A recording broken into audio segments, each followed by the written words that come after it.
जिस सर को गुरु राज है या ताजबरी का, जिस सर को गुरु राज है या ताजबरी का, कल उस पर यही शोर है फिर नौहागरी का। सलाम, नमस्ते, सत श्री अकाल। मैं हूं आपके साथ हर्षिता मिश्रा और आप देख रहे हैं टाइम्स मेल। भारत अब बहुसंख्यकों के हिसाब से चलेगा। कठमुल्ला देश के लिए घातक है। देश की जनता को बहकाने वाले लोग हैं। इनसे सावधान रहने की जरूरत है। ये शब्द किसी नेता के नहीं है, बल्कि हाई कोर्ट के एक सिटिंग जज के बोले हुए शब्द है।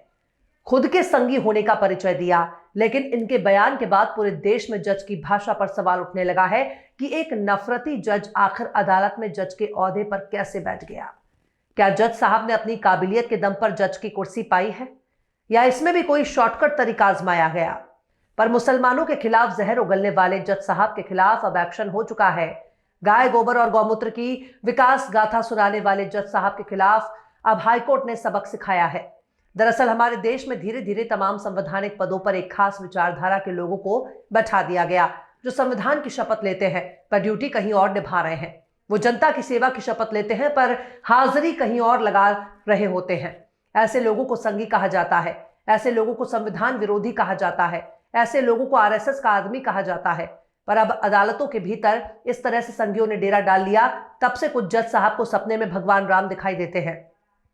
कुछ जज साहब प्रधानमंत्री की तारीफ में कसीदे पढ़ने लगते हैं, तो कुछ ने नेताओं को अपना पार्टनर बनाकर पूजा पाठ शुरू कर दी। इलाहाबाद हाईकोर्ट वाले जज साहब इन सबसे 2 कदम आगे निकले। उन्होंने अभी से अपना राजनीतिक भविष्य संवारना शुरू कर दिया। अगर उनकी कुर्सी चली जाती है तब भी उनको नेता बनने का सुनहरा मौका मिलेगा। पर चाहे जज हो या वकील, डॉक्टर हो या इंजीनियर, इनके मन में देश के अल्पसंख्यक खासकर मुसलमानों के खिलाफ कूट कूट कर नफरत भरी होती है। व्हाट्सएप यूनिवर्सिटी का सारा ज्ञान इन्हीं के पास होता है। अब इलाहाबाद हाई कोर्ट जज शेखर यादव के खिलाफ उनके नफरती बयान आने के बाद बड़ा एक्शन हुआ है। अब उन्हें गंभीर मामलों से हटाकर सिविल मामलों की सुनवाई में लगा दिया है। कायदे से इनको इस्तीफा देकर सेवा में जुट जाना चाहिए। पर हैरानी है कि नफरत में डूबा एक जज अभी भी अपनी कुर्सी पर बैठा हुआ है। अदालतों से इंसाफ का जनाजा निकल जाने के बाद ही ऐसे ही जज बड़े ही आराम से सुख भोग रहे हैं, वरना इनको अदालत में बैठने का कोई हक नहीं है। पर इनके बयानों पर गौर किया जाए तो पूरा एक चैप्टर भर जाएगा। इनकी नजर में गाय ही एकमात्र ऐसा जीव है जो ऑक्सीजन लेती भी है और ऑक्सीजन छोड़ती भी है।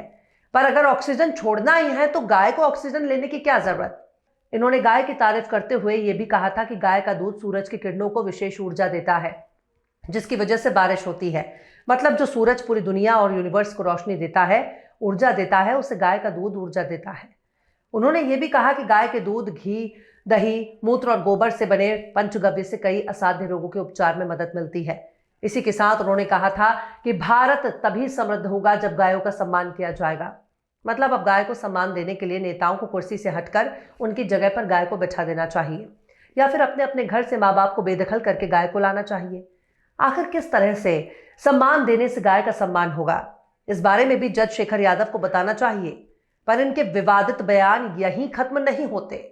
इन्होंने ये भी कहा था कि भगवान श्री राम, भगवान श्री कृष्ण और इनके रचयिता वाल्मीकि के अलावा गीता और इसके रचयिता महर्षि वेदव्यास को राष्ट्रीय सम्मान देने के लिए संसद में कानून लाना चाहिए। उन्होंने कहा था कि ये सभी देश की संस्कृति और विरासत है। पर सवाल है कि क्या इनको बुलाकर सम्मान नहीं देना चाहिए? क्या दूसरों की इच्छाओं को पूरा करने वाले भगवान को एक छोटा सा तुच्छ प्राणी अब सम्मान देगा? शेखर यादव अगर चाहें तो अपने पद से इस्तीफा देकर अदालत को सम्मान दे सकते हैं, पर देश का दुर्भाग्य है कि ऐसे लोगों को अदालतों में बैठने का मौका मिल गया। इलाहाबाद में विश्व हिंदू परिषद के कार्यक्रम में बोलते हुए जस्टिस शेखर कुमार यादव ने कहा, मुझे ये कहने में कोई झिझक नहीं है, ये देश यहां रहने वाले बहुसंख्यकों के हिसाब से चलेगा। उन्होंने कहा कि ये कानून है और कानून यकीनन बहुसंख्यकों के अनुसार काम करता है। इसे परिवार और समाज के संदर्भ में भी देखा जा सकता है। केवल वही स्वीकार किया जाएगा जो बहुसंख्यकों के कल्याण और खुशी के लिए फायदेमंद हो।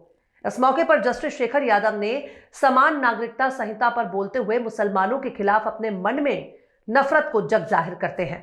यानी इनके बयानों पर अगर गौर किया जाए तो भारत अब कानून और संविधान के जरिए नहीं चलेगा, बल्कि बहुसंख्यकों की मर्जी के हिसाब से चलेगा। इनके बयानों का इस तरह से भी डिकोड किया जा सकता है कि अगर आपकी आबादी भारत में दूसरों के मुकाबले कम है तो फिर आप दूसरों की दया का पात्र हैं। आपको गुलाम बनकर रहना चाहिए, क्योंकि आपकी तादाद बहुसंख्यकों की तादाद से बहुत कम है। अब अगर इनको विवादित बयानों पर गौर किया जाए तो फेहरिस्त काफी लंबी है। जस्टिस शेखर यादव ने अक्टूबर 2021 में एक जमानत केस पर सुनवाई करते हुए केंद्र सरकार से अपील की थी कि वो कानून बनाकर भगवान राम, भगवान कृष्ण, रामायण, महाभारत, भागवत गीता और अन्य को सम्मानित करे। उन्होंने राम जन्मभूमि और बाबरी मस्जिद जमीन विवाद के फैसले का हवाला देते हुए कहा था कि सर्वोच्च न्यायालय का फैसला राम में विश्वास रखने वालों के पक्ष में था। इसी तरह से सितंबर 2021 में गौकशी कानून के तहत गिरफ्तार एक आरोपी की जमानत अर्जी खारिज करते हुए जस्टिस शेखर यादव ने केंद्र सरकार को गाय की सुरक्षा को मौलिक अधिकार में शामिल करने की सलाह दी थी और गाय को नुकसान पहुंचाने वालों को दंडित करने के लिए कड़ा कानून बनाने की बात कही। उन्होंने कहा था कि गाय भारतीय संस्कृति का हिस्सा है और इसे राष्ट्रीय पशु घोषित करना चाहिए। इसी तरह से जुलाई 2021 में एक महिला का धर्मांतरण के मामले में मुख्य आरोपी की बेल पिटीशन को खारिज करते हुए जस्टिस शेखर यादव ने कहा था कि देश में धार्मिक कट्टरता, लालच और भय की जगह नहीं है। अगर बहुसंख्यक समाज का कोई आदमी अपमानित होकर किसी और धर्म को अपनाता है तो देश कमजोर होता है और विध्वंसकारी ताकतें इसका फायदा उठा सकती हैं। खैर, कानून बहुसंख्यकों के हिसाब से चलेगा जैसी टिप्पणी करने वाले जज साहब को अब अहम मामलों की सुनवाई से हटा दिया गया है। इलाहाबाद हाई कोर्ट के 16 दिसंबर से शुरू होने वाले नए रोस्टर के अनुसार जस्टिस शेखर कुमार यादव अब निचली अदालत से आने वाले मामलों और 2010 से पहले अदालत में आए मामलों की ही सुनवाई करेंगे। यानी उनका रोस्टर बदलने के साथ साथ उनके कद को घटा दिया गया। जस्टिस शेखर यादव पहले बलात्कार जैसे संवेदनशील मामलों की भी सुनवाई करते थे, जिस पर अब रोक लगा दी गई है। जस्टिस यादव के बयान के बाद अब सुप्रीम कोर्ट ने इलाहाबाद हाई कोर्ट से इस बारे में विस्तृत रिपोर्ट मांगी थी। शीर्ष अदालत ने मीडिया में आए जस्टिस शेखर यादव के बयानों का स्वतः संज्ञान लिया था। इसके अलावा जस्टिस शेखर यादव का बयान वायरल होने के बाद मजलिस के नेता असदुद्दीन ओवैसी ने जजों के लिए सुप्रीम कोर्ट की आचार संहिता का संबंधित अंश शेयर करके कहा था कि देश संविधान से चलेगा, ना कि बहुसंख्यकों के हिसाब से। आजाद समाज पार्टी के नेता चंद्रशेखर आजाद ने यादव की शिकायत राष्ट्रपति से की थी और कहा था कि न्यायाधीश का धर्म केवल न्याय होना चाहिए, ना कि किसी समुदाय के प्रति पूर्वाग्रह। पर सवाल अभी भी अपनी जगह पर कायम है कि ऐसे जज को सर्विस से डिसमिस क्यों नहीं कर दिया जाता। इनको जज के तौर पर काम करने का मौका ही क्यों दिया जा रहा है। इनके भीतर तो न्यायिक चरित्र ही नहीं है। ये कैसे इंसाफ कर सकते हैं और इनसे इंसाफ की उम्मीद कैसे की जा सकती है। बेहतर तो यही है इनको नौकरी से बर्खास्त कर दिया जाए, वरना अदालतों से भरोसा ही उठ जाएगा। बहरहाल चलते चलते आखिर में अशर हाशमी ने भी क्या खूब फरमाया है, तीरा गुरूर झुक के जब मिला मेरे वजूद से, तीरा गुरूर झुक के जब मिला मेरे वजूद से, न जाने मेरी कमतरी का चेहरा क्यों उतर गया। फिलहाल इस खबर में बस इतना ही। इस खबर को आप हमारे साथी शम्स तबरेज की कलम से सुन रहे थे। आपको कैसा लगा कमेंट बॉक्स में जरूर बताइए। वीडियो पसंद आए तो लाइक करें, वीडियो पसंद आए तो यूट्यूब के वीडियो लिंक को फेसबुक, ट्विटर, व्हाट्सएप पर अपने रिश्तेदार, यार, दोस्तों को भी शेयर करें और बेबाक, निष्पक्ष, स्वतंत्र पत्रकारिता को सपोर्ट करने के लिए आप हमारे चैनल टाइम्स मेल को जरूर से सब्सक्राइब करें और हाँ, बेल आइकन की घंटी वाले बटन आप जरूर से दबाएं ताकि आपको हमारे आने वाले नए वीडियो की नोटिफिकेशन फौरन ही मिल जाए। फिर मिलते हैं किसी और वीडियो में एक नई खबर के साथ। हर्षिता मिश्रा को दीजिए इजाजत। जय हिंद। तो देख लिया आपने हमारे इस वीडियो को। हमें उम्मीद है कि आपने हमारे वीडियो को लाइक किया होगा और दूसरों को भी शेयर किया होगा। अगर अभी तक आपने हमारे चैनल टाइम्स मेल को सब्सक्राइब नहीं किया है तो जल्दी से सब्सक्राइब कर दें और बेल आइकन भी प्रेस कर दें।